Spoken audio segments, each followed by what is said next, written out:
Howdy, folks. So, I talked about how I watched VHS 99 at TIFF. I saw another movie at TIFF. It was The Fabelmans, which is the new Steven Spielberg movie. Just before I get started, what are my thoughts on Steven Spielberg? I think Indiana Jones and the Temple of Doom is one of the greatest movies of all time. Uh, I honestly do. I love the Indiana Jones movies, obviously. I love E.T., Jurassic Park, Close Encounters of the Third Kind, Jaws, the list is endless. But I always felt like Steven Spielberg kind of had a loss of heart at a certain point of his career, where he started doing more dramas, very important dramas. Was that Bridge of Spies movie, The Post, The War Horse? And then when he was attempting to do like a return to those big adventure blockbusters, it was movies like Ready Player One and BFG, which didn't really impress me. But I recently had a turn of heart with Steven Spielberg because I loved his West Side Story remake. I remember I was alone in the cinema when I was watching this back when I lived in Maine. It was an empty cinema, just me. Damn, I wish there were other people so I can, like, dance along with them and shit like that. Officer Krupke, we're really upset. So, I kind of had a moment where I thought Steven Spielberg lost it.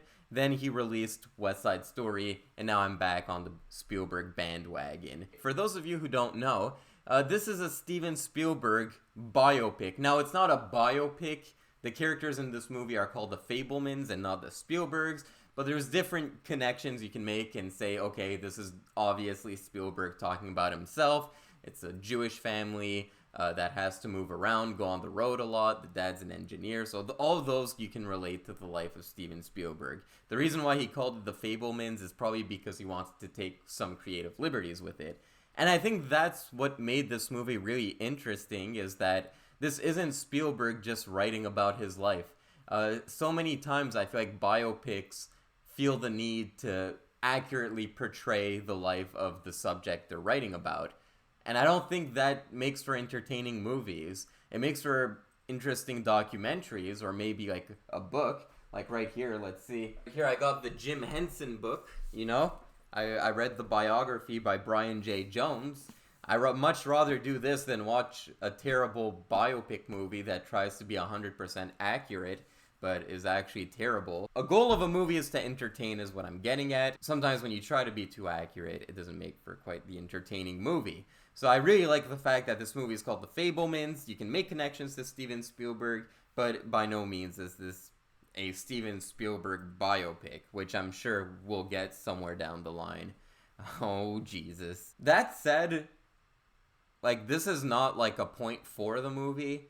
Like, it doesn't, like, increase my enjoyment of the movie in any way. The kid they had play Steven Spielberg looks exactly like Steven Spielberg.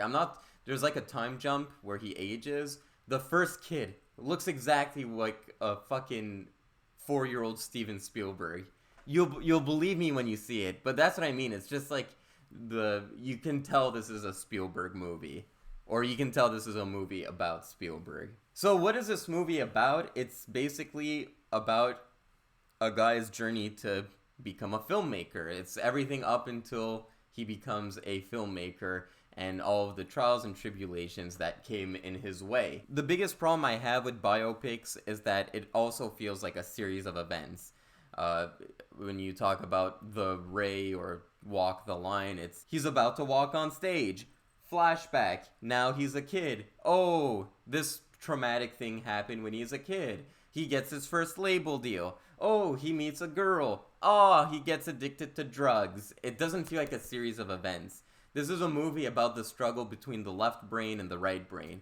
On the one hand, Spielberg's dad is an engineer. He's very by the books. He's very smart. He's really good with his hands. And then the mother is more of an artistic, kind of freewheeling kind of person. And I think that's what makes the movie interesting. It's not as much a movie about Spielberg as it's a movie about Spielberg's parents, and you're watching it through the eyes of children. Steven Spielberg has dabbled with many genres. He's made adventure movies, horror movies with Jaws. He's made war movies like Saving Private Ryan. He's made sci-fis like E.T. and Close Encounters of the Third Kind. And this is Spielberg doing a genre that I haven't seen him do before. And that's what he did with West Side Story. He was like, I would just want to make a musical. I've never done a musical, let me do a musical. And this is Spielberg saying, I want to make a family drama. It feels almost like a sitcom, but I don't mean that in a bad way. It's definitely a good way.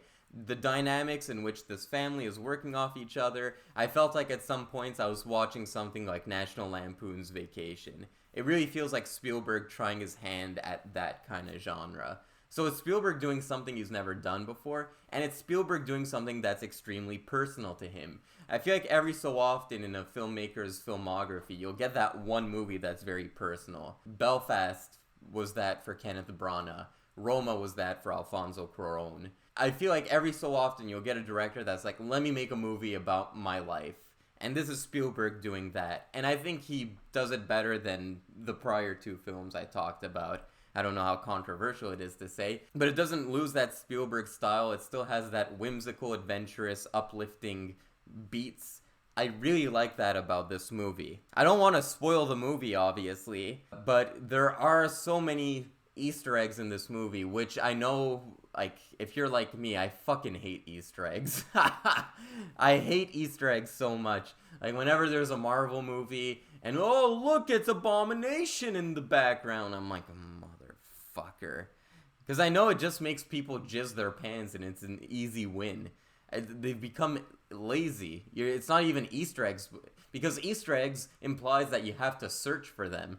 But this movie has Easter eggs, and it's the traditional sense of an Easter egg. They're there, you can make connections to Spielberg's filmography, but they're not in the foreground, they're in the background. And I was watching this movie with a friend at TIFF, and we were trading little details we noticed. Oh, I noticed this detail from this Spielberg movie.